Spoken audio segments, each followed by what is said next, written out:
Dubey sir, you can unmute and start. Okay. Good morning, everyone. It's a pleasure to be back again this Sunday. And I'm extremely thankful to Mr. Ulrich Brugger, our speaker this morning, who has very kindly agreed to address the Indore Study Circle participants. You have already heard Mr. Brugger earlier, but today the theme of his talk is the uniqueness of J. Krishnamurti's teachings, its relevance to daily living, and the emergence of a new culture. For those of you who have not known Mr. Brugger, I'll briefly introduce him. Mr. Ulrich Brugger was born in Switzerland in 1944 when he studied education and philosophy at the University of Geneva. He came across the book of Krishnamurti on education and the significance of life. This book had a deep impact on him, and it marked the beginning of his journey with Krishnamurti's teachings. Between 1965 and 1985, Ulrich attended Krishnamurti's talks in Sandton, Paris, Brockwood, India, and Ohio. During this time, he was invited to attend many committee meetings with Krishnaji and meetings with teachers and students in Krishnamurti schools, mainly in India. At the end of a committee meeting in Switzerland, he had a personal meeting with Krishnaji, which influenced his life deeply. As an educator, Ulrich was very much interested in Krishnamurti schools all over the world. He mainly wanted to find out how K's teachings were implemented in the Krishnamurti schools. He visited these schools many times between 1978 and 1985, especially the Krishnamurti schools in India. He interviewed many teachers and students, and in 1985, he published a book with these interviews called A New Approach to Learning and Living. Interviews with teachers and students in Krishnamurti schools in India. In 1993, he founded with others the Ohio Retreat, a non-denominational retreat and cultural center in Ohio, California. The events and retreats focus on spirituality, the environment, the arts, education, and world and social and local issues. The purpose is to bring about a change in human consciousness and the world. Ulrich is still managing the Ohio Retreat full time. With these words, I once again welcome Ulrich for being with us, and I'm also want to express my thanks on behalf of the K Study Circle Indore to Ulrich for accepting our invitation and being with us today morning to deliver his talks. Ulrich, you can begin. You can talk up to maybe an hour. After that, we'll open the forum for discussions or question answer session. So please, it's your turn now. Thank you very much for inviting me. I'm very honored and happy to be with you. And during your introduction, when you mentioned my time in India, I just had great memories about this time. It was one of my my greatest time in my life. As you know, Annie Besant announced that a new world teacher was coming and that he would deliver a new message to humanity. So in today's presentation, I will try to point out what is really new and unique in Krishnamurti's teachings. As you know, some people compared Krishnamurti's teachings to other great teachings. And it's true, there are some parallels. But I think K's teachings shed a new light on all the important questions of living. All great teachers address topics like compassion, relationships, God, etc. But I think Krishnamurti went much deeper and allowed us to have a deeper understanding of all these topics. I think it's important to see what is really unique, because the uniqueness will have an impact on our lives and our relationship and even on society. So in the first part of my presentation, I will just give you about 10 unique features of his teachings. You know, all know about them. And in the second part, I will try to point out how they affect the emergence of a new culture. And then at the end, I would invite you to complement my presentation, to ask questions, to question it, or to make comments. So in the first part, which starts now, I will give you a few examples that I think are absolutely unique in Krishnamurti's teachings. The first one is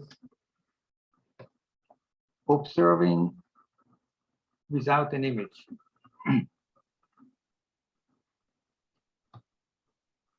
In my opinion, no teacher went into this topic very deeply. The closest I could find was when Jesus said, you have ears and you don't listen, and you have eyes and you don't see. And I think Krishnamurti showed us how we can see the reality of all things if we can observe without an image. And I think that's a great gift he gave us, because as you know, if you observe nature or friends or yourself,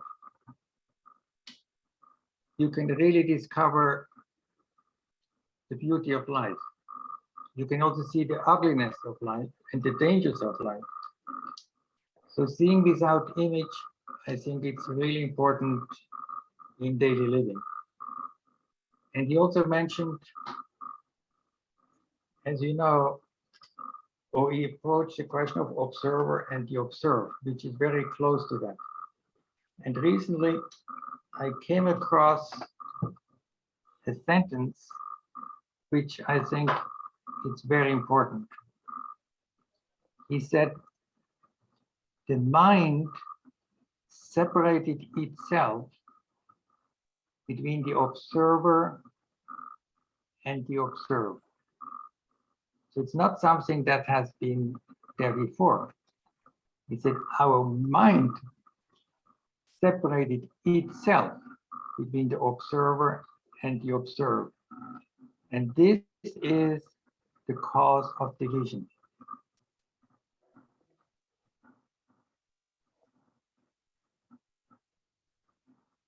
So how does that impact our daily life?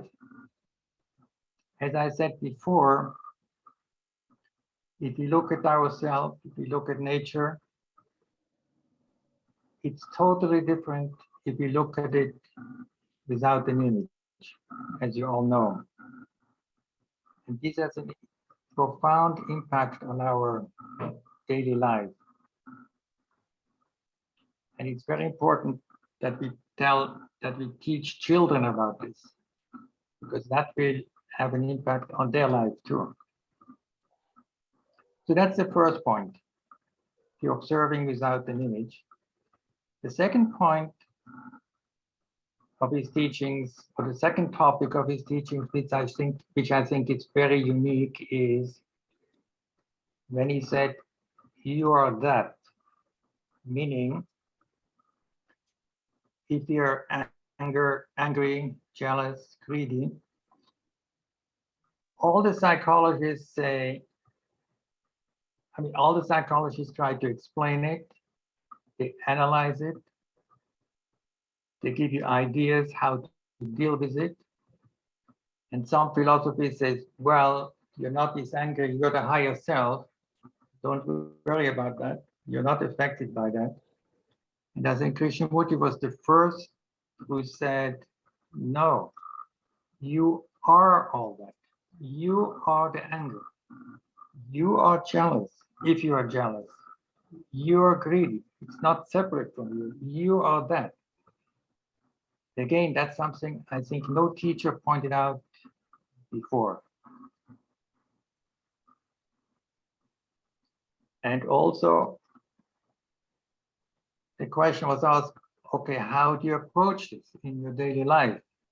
And as you know, he pointed out, he said, don't analyze it, but let it flower. Stay with the anger, stay with the jealousy, and it will reveal itself. So again, I think this is very unique, and it has a profound impact in our daily life if we approach it this way. A third example of his teachings, which I think is unique, is when he said, the answer is in the problem.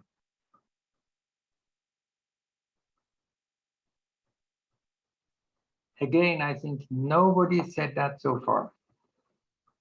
Everybody told you, if there's a problem or a challenge, try to resolve it, try to explain it, try to find a new solution, suppress it, etc. In case it, stay with it. Stay with a challenge. And as you know, everybody has challenges almost on a daily basis. And normally we react to a challenge right away. But he invited us to stay with a challenge, not coming up with a solution right away, and then out of this observation, something new can come. So I think again, this is really unique what he told us. The fourth example, what I think is really unique, is he said, question everything and question everybody. Don't follow anybody. Question yourself, question other people, questions scientific knowledge, everything, including, he said, question myself. This again, I think no teacher has that in such a strict way. And this is so important that we do that. I'll give you an example, what's happening in the US today. You probably know about 40% of Americans follow Trump blindly, without questioning him. And that has a huge effect on the whole country. And we are close to a civil war. Some people said a civil war can come. And the cause is because 40% or more or less follow somebody without questioning him. Because the moment you question, as you know, the truth will be revealed. And as you know, Trump doesn't want to be questioned. His followers don't want to be questioned. Even in court, they try everything to avoid it. But hopefully, earlier or later, the truth will come out.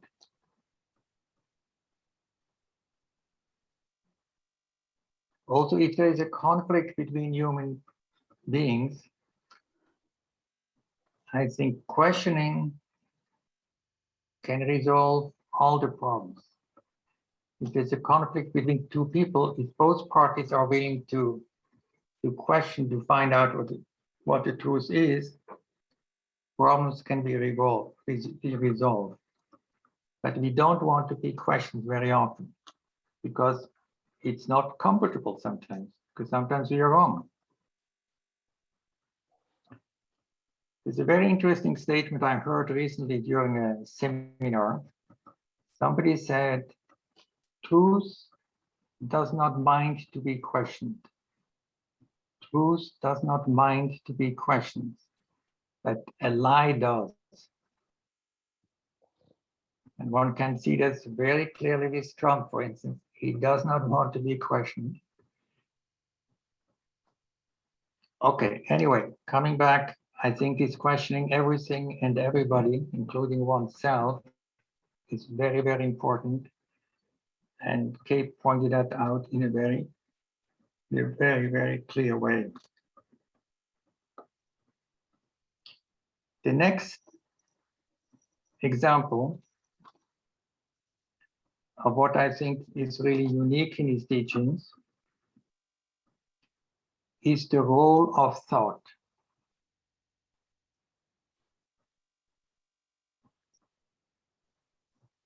He, as nobody else, has shown how fear is created by thought, how greed is created by thought, anger, etc.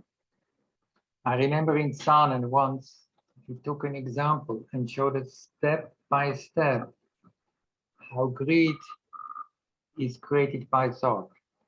And one could see it very clearly. He gave the example of a house. He said, you look at it, then this thought tells you, oh, I like it, I would like to be in this house, and then I want to buy it, etc. So he showed us very clearly the process of creating psychological problems. We are doing it. Our thought is doing it.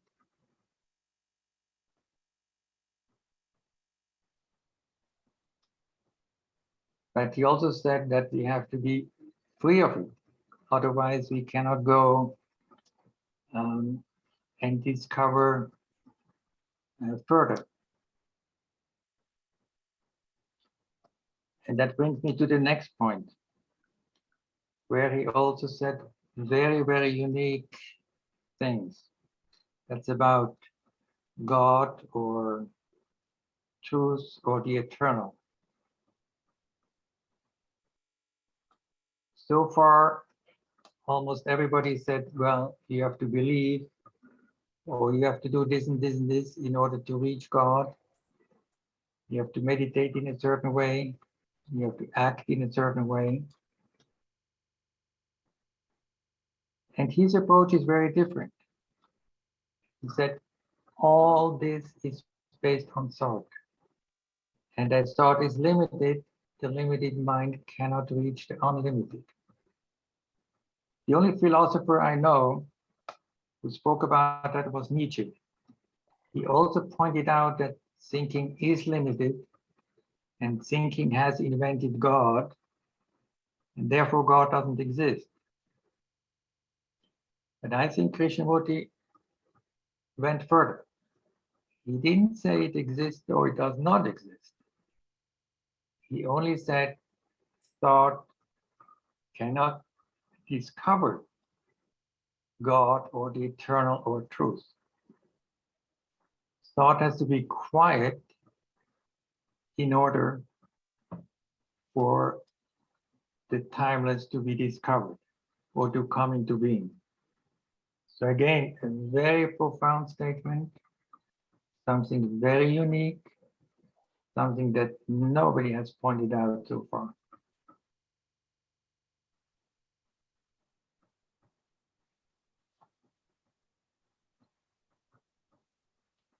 The next point is, which I think again is unique in his teachings, is what he said about freedom. As you know, he said freedom is not a reaction, freedom is not choice,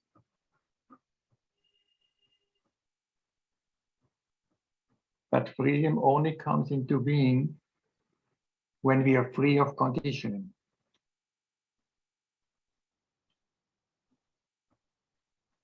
And again, that's something that's not easy to understand. But he said you have to discover it in daily life. It's not something you just have to agree on, and then you continue living as before. It has to be discovered in daily life. And I want to quote what he said in the Truth is a Pathless Land statement. He said, freedom is found in the choiceless awareness of our daily existence and activity.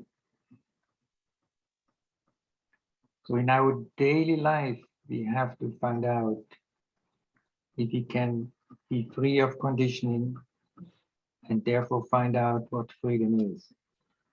It's not something that can be taught and learned and memorized, and there it is. And by the way, this is also something I think it's very unique in K's teachings, that during his teachings, he all the time tried that we understand it at the same time he's explaining it. He's not explaining something and then we discover it next day. During the explanation, he invited us to see things right away. And I think this also is something very, very unique.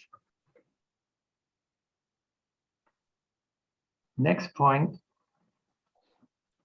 what he said about the ego or the I.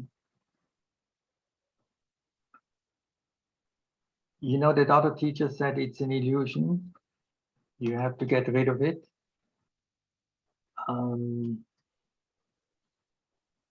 But Krishnamurti invited us again to discover what it really is, this ego.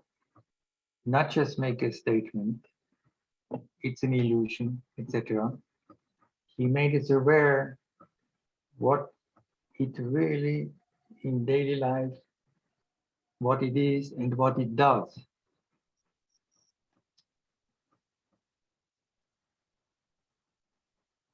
And just today I read a passage in one of his books where he said, as long as the mind is acquiring, he wants to make an effort, control, that this is the petty mind and this is the ego. And we have to understand that with full attention in daily life.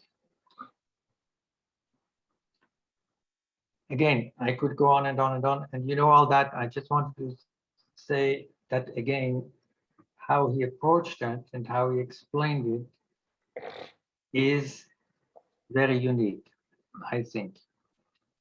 Even in the passage I read today, even he said, it is not easy to understand because it is somehow new, but please try to be attentive to this ego without an effort, without control, without wanting to reach a solution, just effortlessly attentive.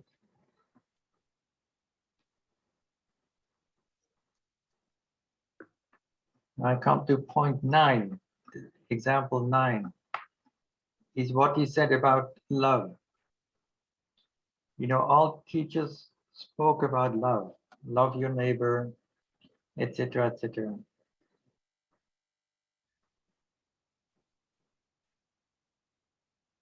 I remember in Sanan, once Krishnamurti asked a question, I don't remember what the question was. And when somebody answered, the answer is love. Kay said, sir, you don't know what love is. And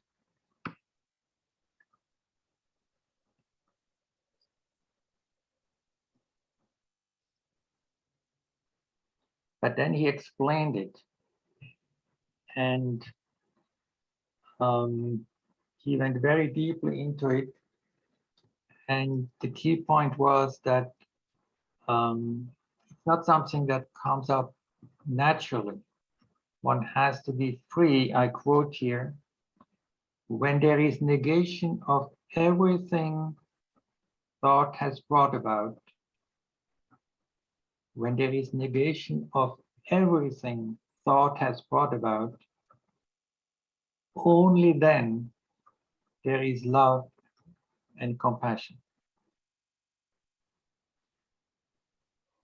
And another interesting statement he made, actually it was not a statement, he told somebody, his name was Jim, you probably heard about it. There was a man who donated his property to KFA for a study center. And so there were discussions between the two about all kinds of topics. And Kay at the end said, what is important is to find out if you are one of those with whom love wishes to dwell.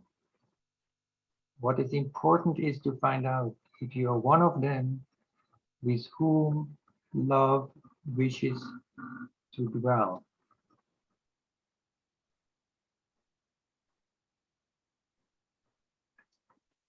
And the last thing I wanted to mention, I just heard recently, there were two new people at the Krishnamurti retreat in Ojai, one from India and the other one from Afghanistan. He had a long talk with Michael Cronin, and they told me that Michael Cronin told him that the most important thing he felt about Krishnamurti was his love he had for everybody. So he was not just teaching about it, but as you know, he was living it. So what he said about love, I think again, is something nobody said so far. Very, very unique. The last example I would like to give is what I think is unique, is living with death.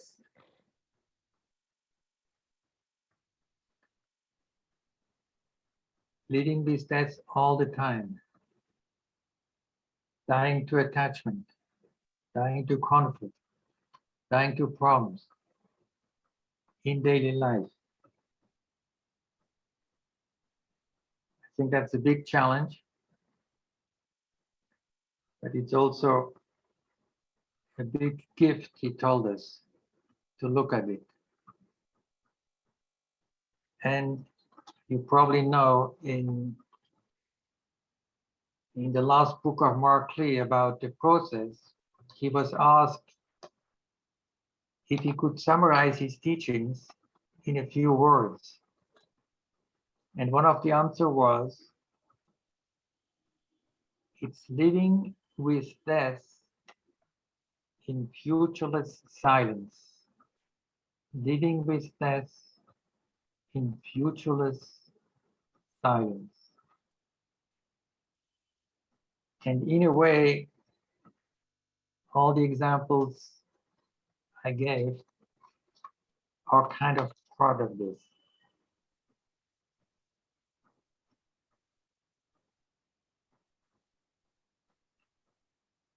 So these are 10 examples that I think are really unique. There are many more. I could go on and on, like meditation, transformation, relationship, sex, marriage, etc. On all these important topics of living, we shed a totally different light on it.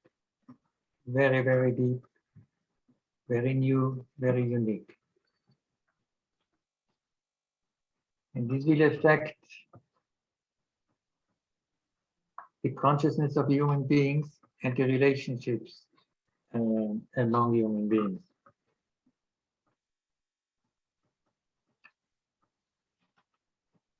So now the second part of my presentation. What impact have these unique teachings on the emergence of a new culture?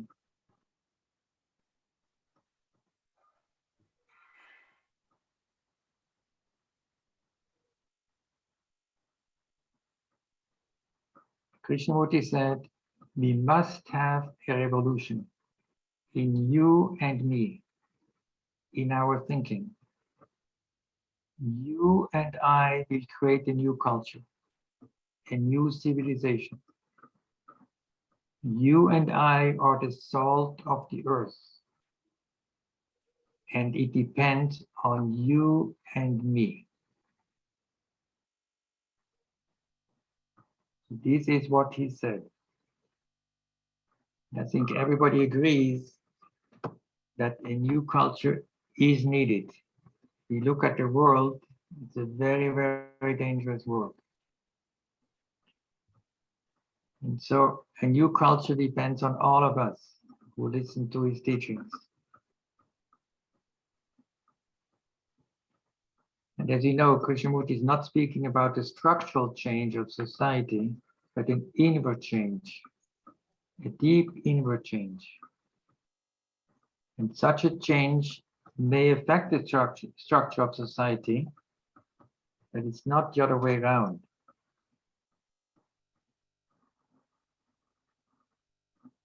You might say that case teachings have not created a new culture yet, and the actual state of the world proves it. There's been no change at all, some people say. Some people say it's all over. Krishnamurti schools, nothing special. Alice Bailey even said Krishnamurti's experiment was a failure.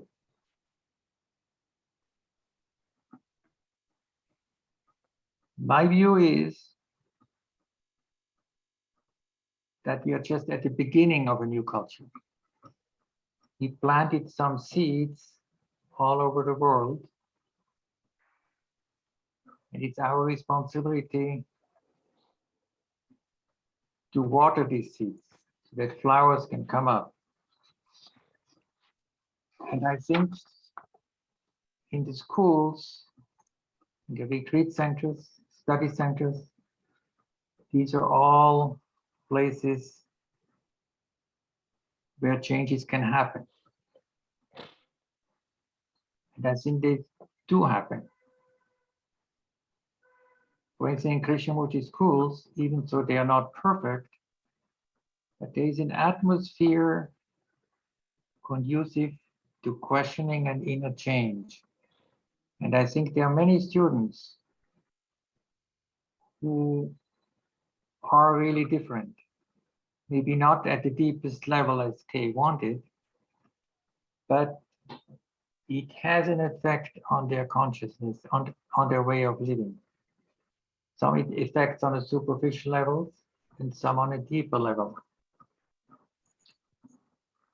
And just recently I came across a statement by an Indian student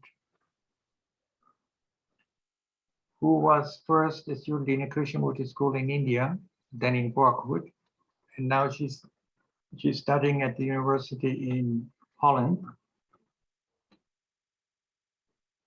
And now she's appealing for money because she cannot continue her studies without financial support.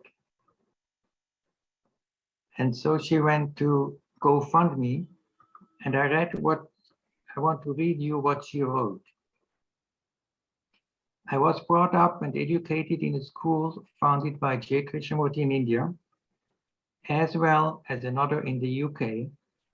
I was fortunate enough to be exposed to an inquiry and open-ended learning environment where academic subjects are taught relating to all aspects of life, and a great emphasis is given to self-knowledge and psychological well-being. Growing up in these schools helped me to develop a sensitivity towards Earth, nature, and all its inhabitants.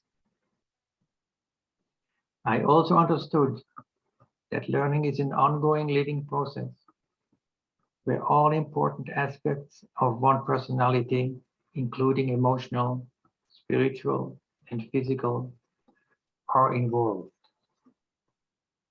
I mean, this shows that some students really have developed a different outlook on life, a different sensitivity. And all this will affect society in a certain way. Now, is that all? Is it just some individuals here and there who are different?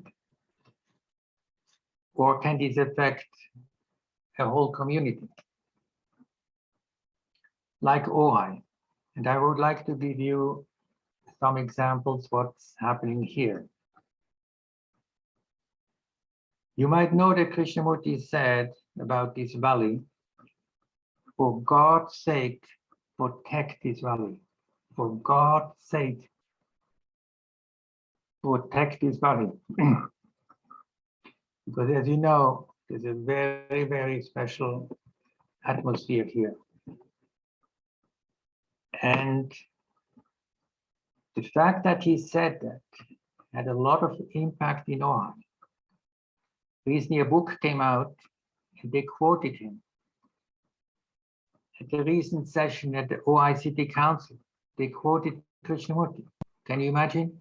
The city council meeting. And recently there was a seminar about fire protection in Ojai. They quoted Krishnamurti. And at the Ojai City Council, there are 5 city council members. 3 of them are interested in Krishnamurti. And can you imagine what effect that has on a whole town? I give you some examples. Ojai is the first city in the US that declared themselves as a nuclear-free zone, a nuclear-free zone, a city of peace, a city of trees. Doesn't exist anywhere, at least not in the US. And Ojai has created a defense front. Krishnamurti said, protect this valley. They created a defense front, a non-profit organization. And each time there's a big challenge, like big developer, oil companies, people want to create highways. They all stopped it. They have no chance. They're so strong and so convinced. So in a way, Krishnamurti's teachings, directly or indirectly, had an influence on a whole city. And recently I met a woman, she was the first time in Ojai. And after one day, she said, what's happening here? I don't understand.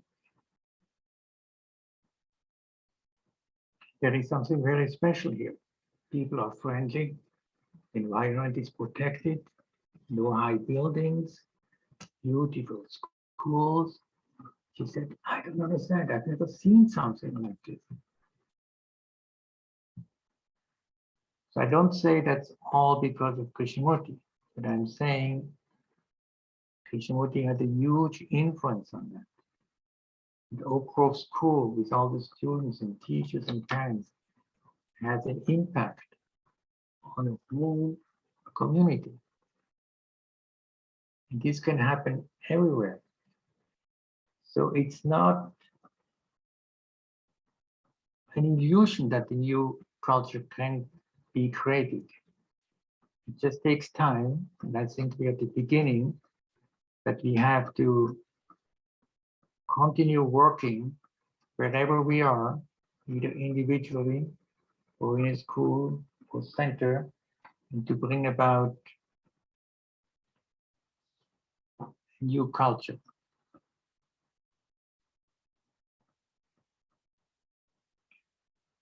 Now, can it affect the whole consciousness of the world?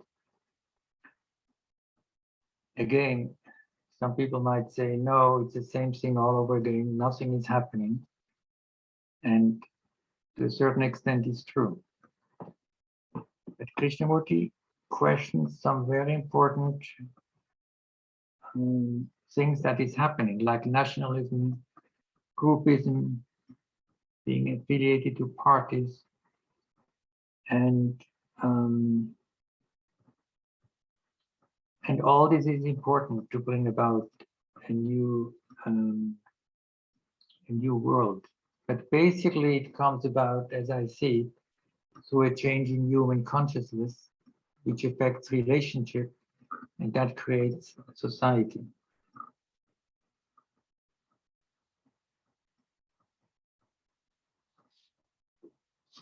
And I think I will end it here. I will just try to summarize quickly what I tried to convey. First, I think they're really, I mean, his teachings are really unique because all the big questions of life and living, he approached it in a very, very different way.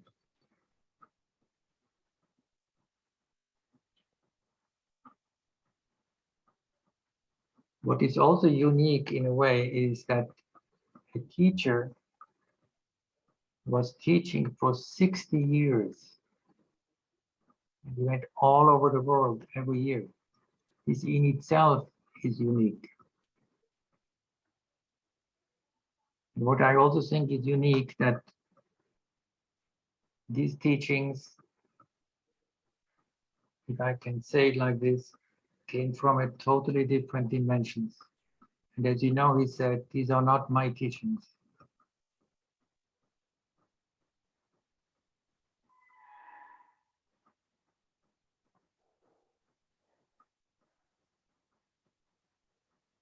And about creating a new culture, again, to summarize, he said, you and me are the salt of the earth. And we have to bring a new culture and a new civilization. And I think it's our responsibility, all of us who listen to him, who are the privilege to listen to him, to help bring about a new culture wherever we are. Because the problems lies in human beings. It's not the universe. Like Professor Krishna pointed out one time, in the universe everything is in order. It's only in human consciousness there is disorder. There's a song in California said, God is good, life is good, but people are crazy. And because people are crazy, we have to educate them. And Krishnamurti schools are schools who go very, very deep in questions of living. And the mission is to bring about a new consciousness and a new culture. And I will leave it here and see what you would like to add or comment or ask questions. Thank you, Ulrich. Thanks a lot. You have summed up very well what are the unique qualities of Krishnaji's teachings. I think there are lots of comments in the chat box about uniqueness. I want to add that till Krishnaji came on the horizon, our belief, I mean, religion was normally treated to be belief, faith. And the whole idea of the Theosophical Society to raise him as a world teacher was so that he will define religion in a more scientific way to the modern world. And he questioned everything about our belief. He didn't deny God, but he questioned our belief or our exploration of God. He didn't deny religion, but he denied what we thought to be religion. He didn't deny love, but we denied the whole idea of what we thought love was. So he questioned everything that was before us. So that is the uniqueness of Krishna's teachings. Uh, he, for him, freedom was not freedom for the self, but freedom from the self. It had more philosophical explanation. So that shook us, fundamentally at our core, and we were forced to look, observe, and as Ulrich has mentioned, some of the basic tenets of Krishna's teachings, which were never talked about by any teacher, any religious teacher so far. Uh, I have some comments I would like Ulrich to answer, and then we'll take questions. There is one from Sarla Maniar who says, when we say something is unique, we are comparing, which is the process of our thought. Do we have to question everything with our thoughts, capabilities? We do have choice in this process of questioning. Would you like to comment? Could you repeat that, please? Okay. She says when we say something is unique, we are comparing, which is the process of our thought. Do we have to question everything with our thoughts, capabilities? We do have choice in this process of questioning.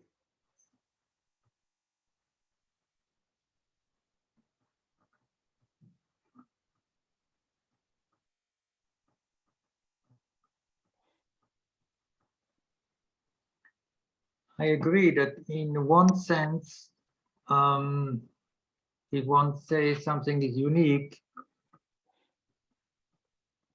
it is based on comparison. However, if one looks at, for instance, observing without an image, you cannot really compare. You have to discover it directly to find out that it is something new. And this process is not based on thought. So it's two things. Superficially comparing, yes, it's based on thought, but discovering something new or unique, the discovering process is without thought. That's what I would say. Thank you. Thank you, Ulrich. Not sure if that answered the question. Yeah. We'll start with Ravi from Uttarkashi. Please unmute yourself and ask question. Unmute. Unmute.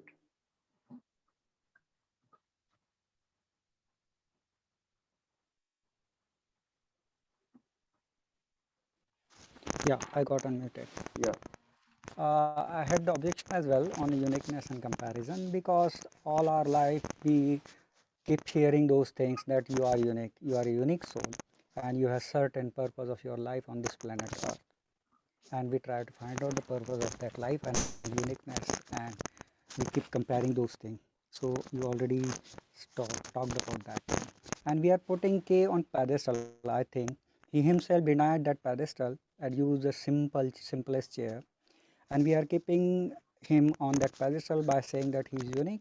And how can we compare with a person who died 2500 years or 4000 years back?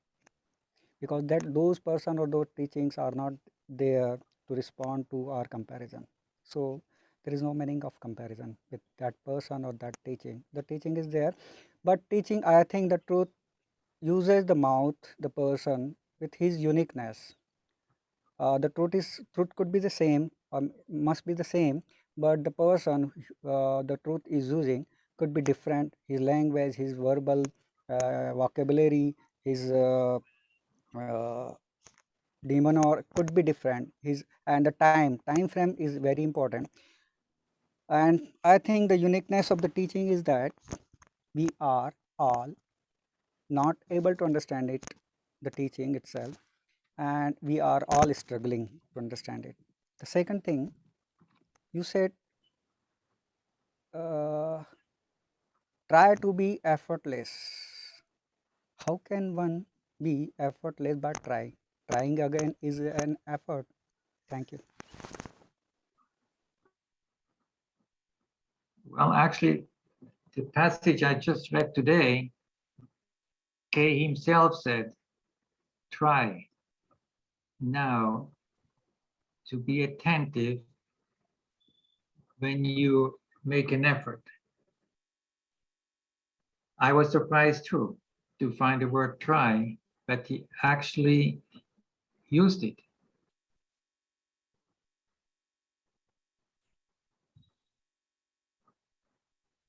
And he said, this is the petty mind that makes effort, that wants to control, etc. And he asked, can you observe it without an effort? And he said, that's something new, and it's not easy to do. But that's exactly what he wrote. It's in the book.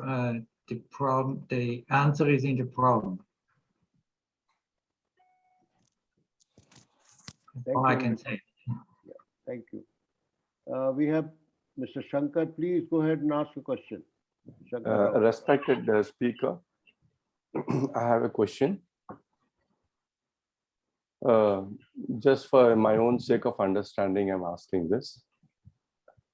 Can I say that even the thought, the emotion, even the illusion in the thought,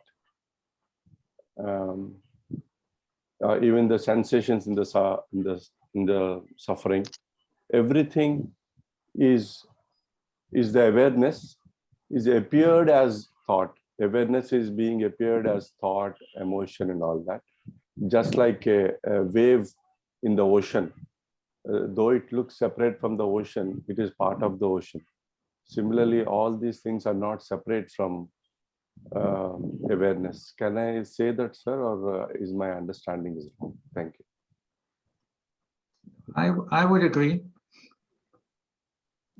It's not separate. It's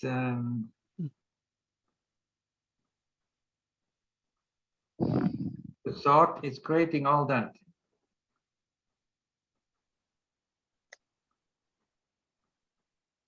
But when there is awareness, there is no thought. The thought has perhaps quietened. Yes. Yes. Yes. Yes, Harshad bhai, please.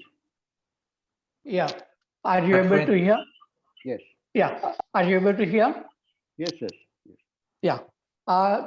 Good morning, Ulrich. Harshad. Yeah.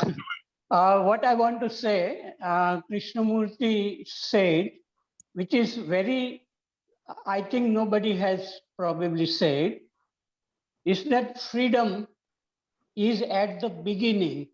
That means, how do you do anything? How do you listen? How do you look at a tree or look at the face of a human being? Or how do you listen? And if that beginning is not clear, then whatever you study or do, that is incomplete and creates more problems. Like confusion creates more confusion. And that is what is happening. So this is a very strange thing what Krishnaji says, that the freedom is at the beginning. How do you do anything? And when Krishnaji says you are that, that means you are anger. That you is created by thought, and the anger is also created by thinking. So you are anger, but apart from this you and anger, there is something else which can see it clearly, and that is awareness or intelligence. So there is something apart from what we call I, which is created by thought, and anger. So there is this choiceless awareness that seems to be the real teaching of Krishnamurti.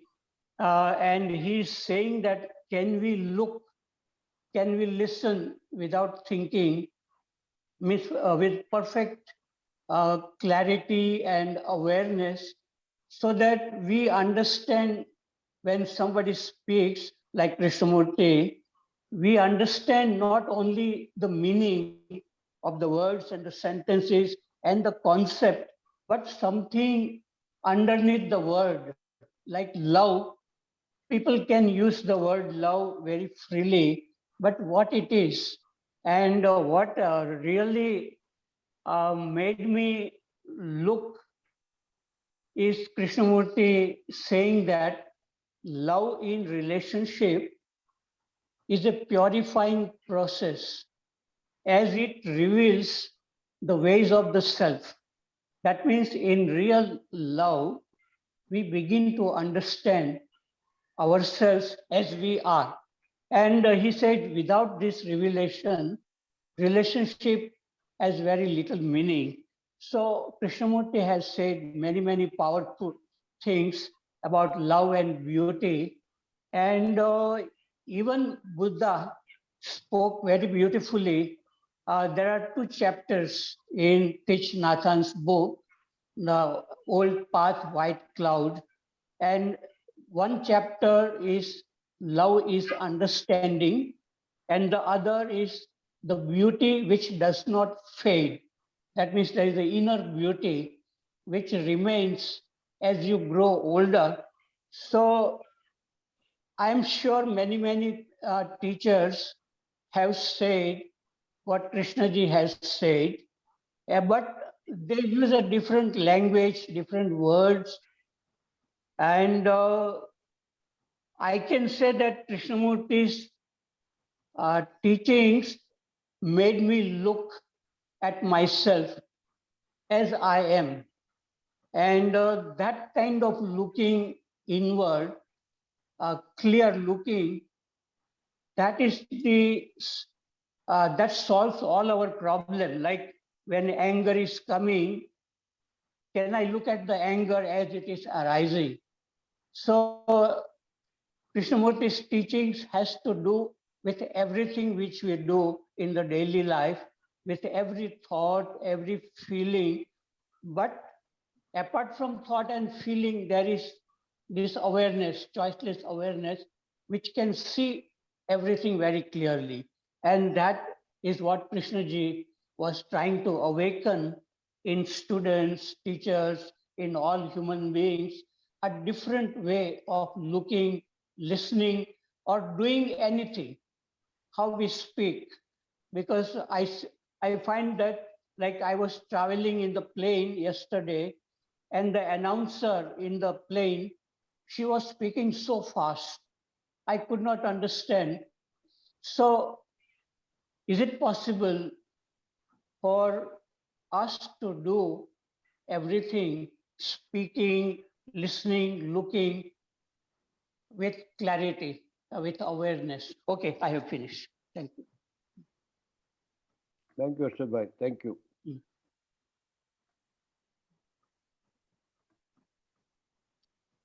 I don't think I can add anything to that. It was very clear. Thank you. Oh, thank you.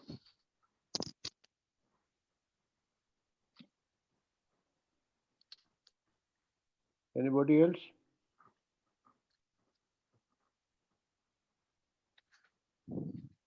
There is a very long comment made by Ranga Bharati, but I don't see him in the list.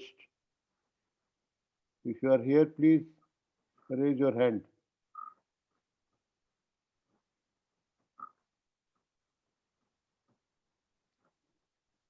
Obviously, he's not here.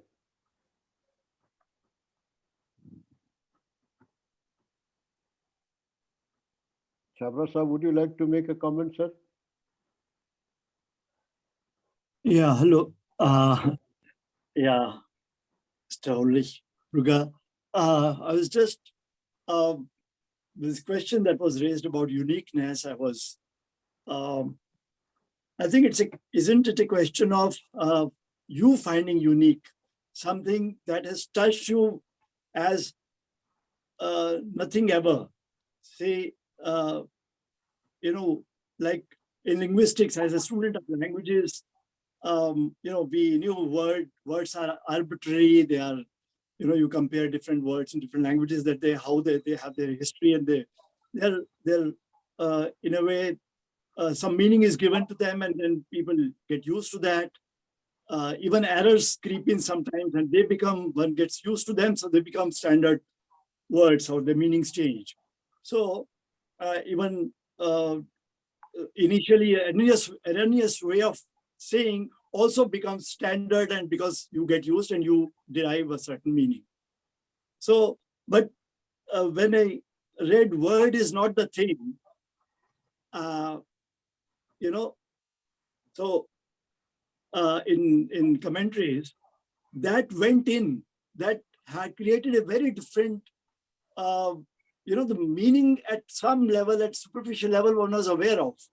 That word is arbitrary and word is pointing to something. But when you read it there and then it in a certain context, it hits you and it goes into your blood in a way, like it becomes part of you. That probably is unique for you. It's as I think Mr. Brugger was saying, this is discovery. You discover it, then it is new for you because you discover it. It's not at the verbal level, but the meaning is discovered. So if I was just remembering the first engaging with K, and then this statements coming my way, to succeed is to fail. There was no analysis in the brain. It just went into it's like an electric current, and the details were still to be discovered or to be kind of looked at. But this thing, it rang true. So what was it that was telling me it is true? Instantly, So, or idealism is hypocrisy. So we grow up in idealism. And that falling off, like it's being questioned to the core, that looking at things as they are is, if we don't do that, idealism is only covering up and creating lies. So these things one discovers oneself, in the process. If you discover it for yourself and it touches you or it becomes part of you, then it's unique for you. So I don't think there is any comparison at that level. But of course, otherwise we are comparing with the other teachers, and at verbal level, certain statements, it may have that flavor. So the new is what you discover for yourself. So that was one point. But of course, there are, like Harshad was saying about this freedom at the beginning. Now, all these, there are many things, but if they touch you, they become part of you, or they do something to you, then that is for you perhaps unique and new. I agree, and that makes also our lives interesting, because each one has huge possibility to discover something new every day that nobody can see.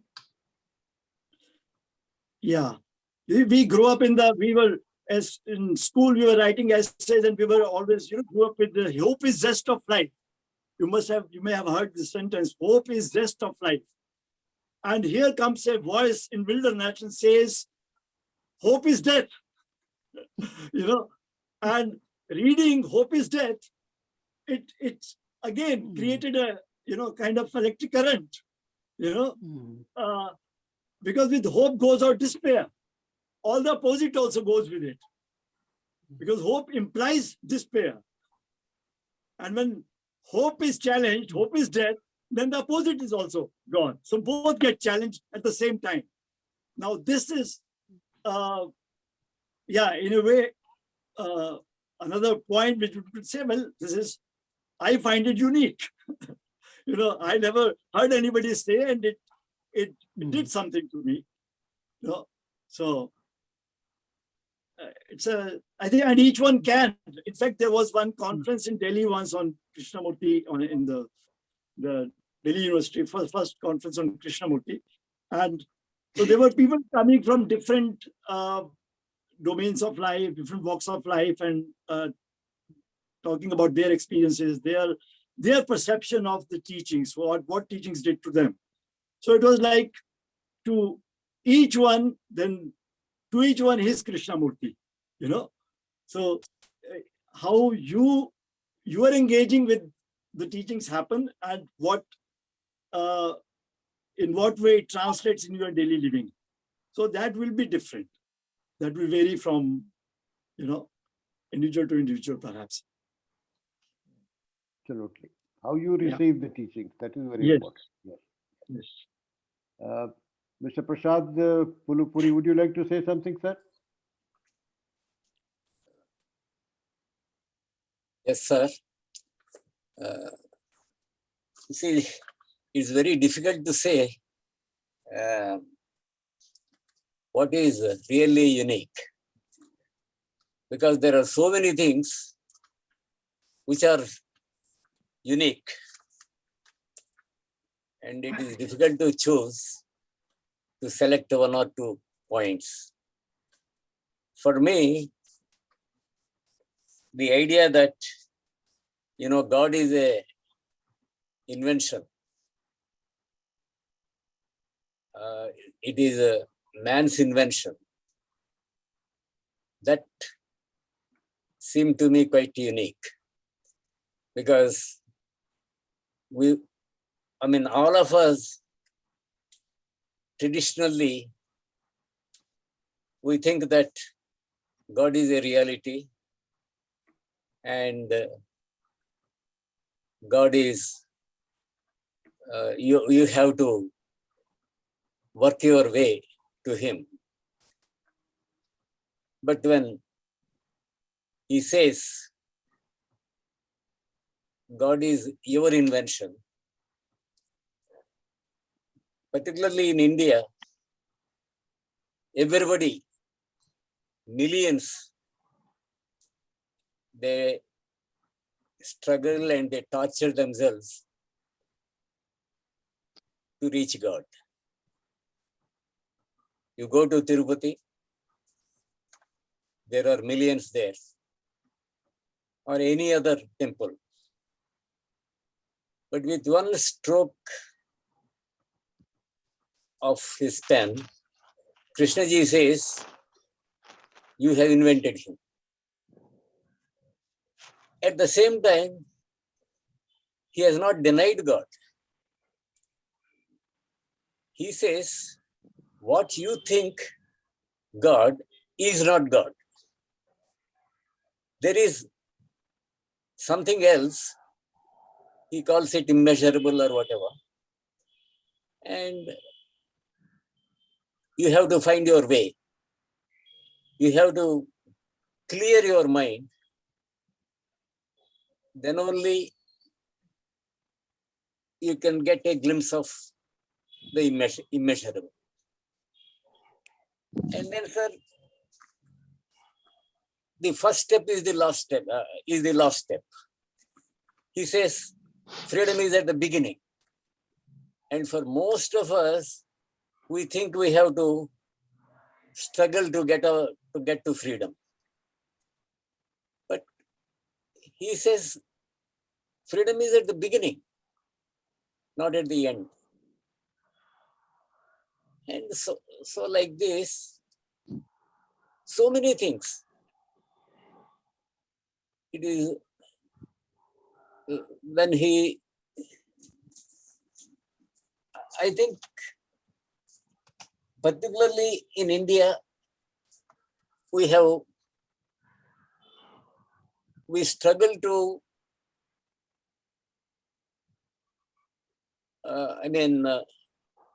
to meditate and all that. When he says meditation is not an effort. When you struggle to meditate, that is a part of your self only.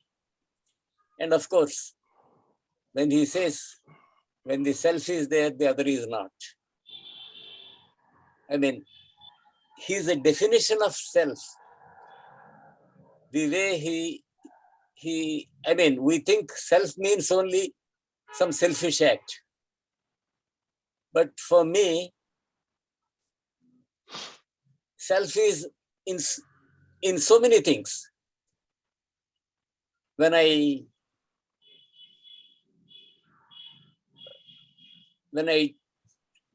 talk too much, when I crave for attention, all this is self. When I stand in the queue and break the queue, all this is self. So nobody has defined self the way K has done. So like that, sir, there are any number of points, I mean, which are unique to K.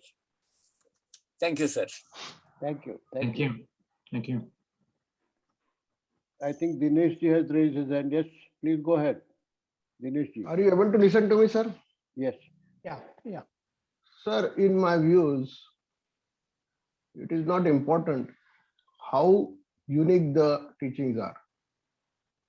The important is how uniquely it hits your consciousness. As Chhabra ji said, that is very, in my views also, that is the case, which is important. How uniquely it hits your consciousness and make you or attracts your attention or attracts your attention towards the deeper issues of the life.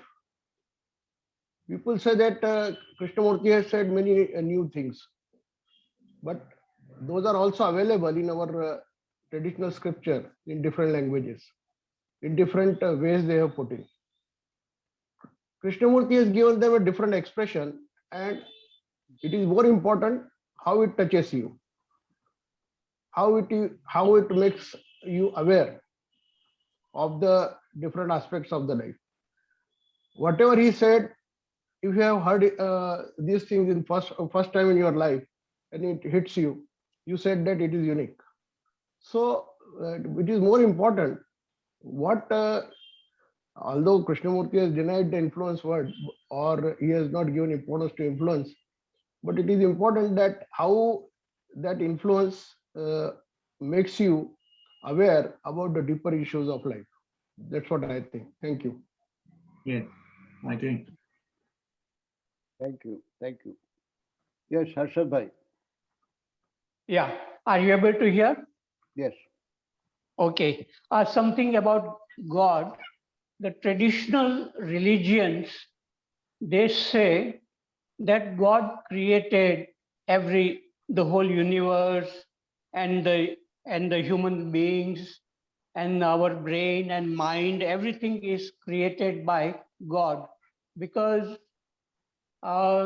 nobody knows how the creation happened. So that's why the idea of God. But psychologists, they say that human beings, through thinking, they have created this idea of God.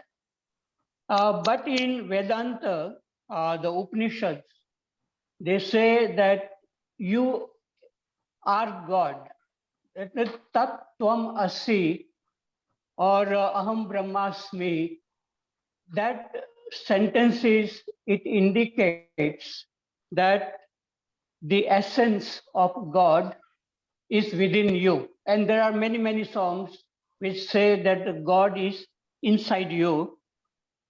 Krishnamurti did not use the word God, but he had other words like the ground of the being, or he used the blessings or otherness. or sacredness, and such words, it indicates that there is something apart from our mind. And once he said there is a power beyond the capacities of the human mind. So in different ways, even Krishnamurti says that there is something which we have not been able to experience. But when we go very deep into ourselves and come to that point where thinking disappears and there is a perfect clarity, and in which everything, there is no sense of separateness from the world, there is that feeling of oneness that can be, and Krishnamurti experienced that at a very young age, and not in a philosophical way, but in a direct way. He felt that he was everything. That happened in 1922. And he said, I was the man who was breaking the stone. I was the axe with which he was, and I was the stone. And many such people have gone through such mystical experiences in which there is a different state altogether. There is not much verbal explanation in that. So there is something which we don't know, but that is the real challenge, to be in a state where we can see everything very clearly. Okay, thank you very much. Thank you, Harshad bhai. Thank you. I think Krishnaji gave an example in Rajghat at one time, and when he says that when you put a seed in the soil, you can provide water, you can give manure to it and provide sunlight, but the seed needs the darkness of the soil. Then only it can germinate. Similarly, the mind needs that quietness, that state where thought is completely in abeyance. Then something new can happen. You can call it realization of God or whatever tradition, but there has to be quietness. There has to be that silence.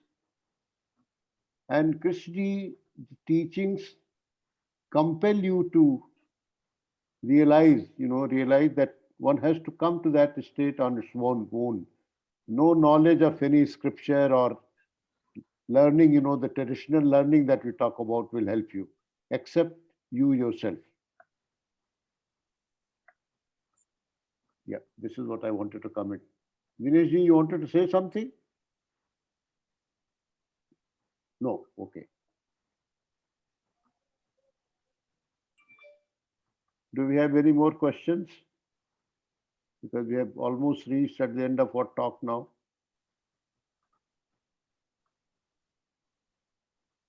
Yes, Mr. Prasad Mulupuri. Yes, please. Unmute yourself. Yes. Sir, in India, we are lost in scholarship. We think Panditry is search for God. I mean, Krishnaji has removed all that burden from our minds. He said, forget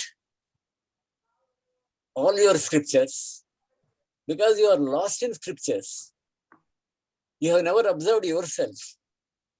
You have only read books. And we have great respect for the printed word. He said, forget your printed words. The printed word is no more sacred than an ordinary word, Like that,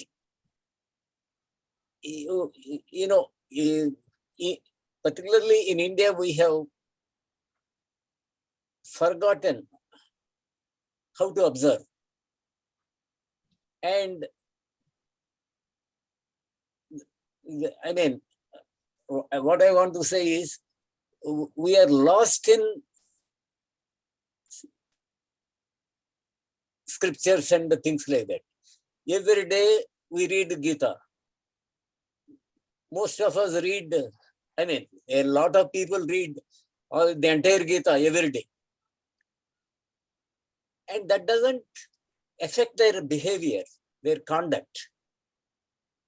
It doesn't create sympathy in you, you know. You have no sympathy for anybody.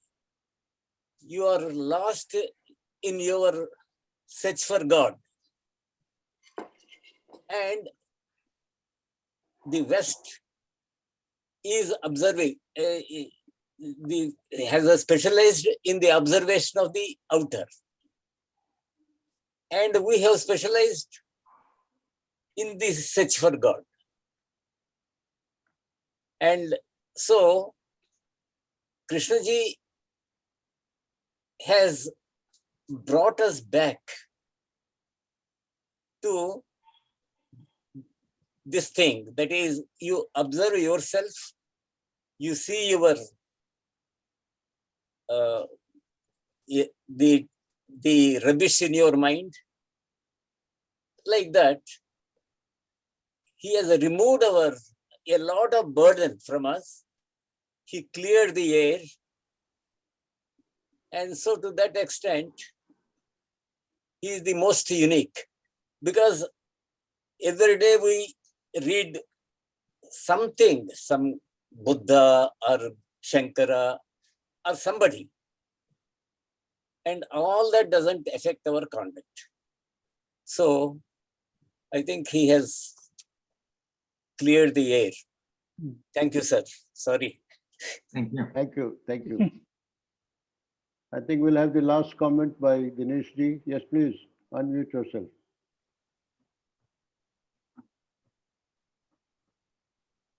Are you able to listen to me, sir? Yes. Whatever Prasad said and whatever we are discussing, that is the problem of individuals. They don't go into deep in whether it is Gita or whether it is Upanishad or whether it is Tantra or whatever it is. If you go deep in everything, you will find that they are also saying at the end that you have to go for the yourself. You have to go. You have to deny yourself, and then you have to find out what is the truth. So nobody is going deep. So that is the problem of the individuals, not of the scriptures. Our scriptures are very clear. Even Krishnamurti, if we see, people are, if you read superficially the Krishnamurti, then things are different. Krishnamurti talkings or teachings can also be used as a trick, that no guru is required, nothing is there. And superficially, if you see, you can use those things as a trick, and just to give, just to say that I don't require any this puja part or any karma kand or any sort of ritual or this thing. But if you one goes deep into it, then he sees that the things are different. That they goes deep to change. They are basically for the transformation of the conduct and transformation of the self, which people are not doing. So these are the problems of the individuals, not of the teachers, great teachers and the scriptures. Thank you.